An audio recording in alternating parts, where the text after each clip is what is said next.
97 sono i pirati della strada in Veneto, la seconda regione dopo la Lombardia ad avere questo record negativo, secondo l'associazione Amici della Polizia Stradale, un fenomeno che anche in provincia di Treviso ha assunto proporzioni ormai spaventose. 7 sono i casi di pirateria stradale che si sono verificati nella Marca, tra questi svetta quello di Lucia Cendron, la 57enne investita da un individuo che guidava un Ciao Piaggio poi scomparso nel nulla. Una morte ancora senza un perché che pochi giorni fa ha spinto i familiari a lanciare un vero e proprio appello. Demoralizzati dal fatto che nessuno parli, perché di sicuro qualcuno sa. Questo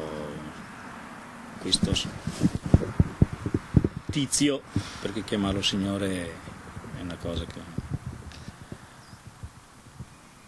per fare quella strada doveva conoscerla.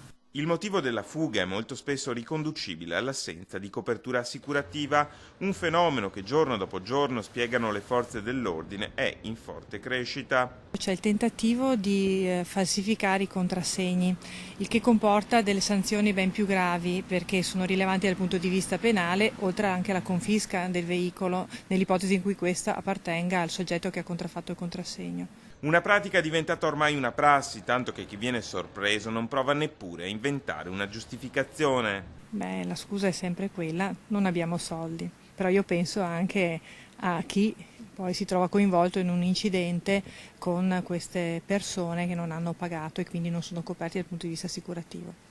Ciò che è certa è la correlazione tra l'assenza di copertura assicurativa e l'aumento dei pirati della strada. 7 sono i casi finiti nelle statistiche nel 2011, 12 quelli nell'anno successivo.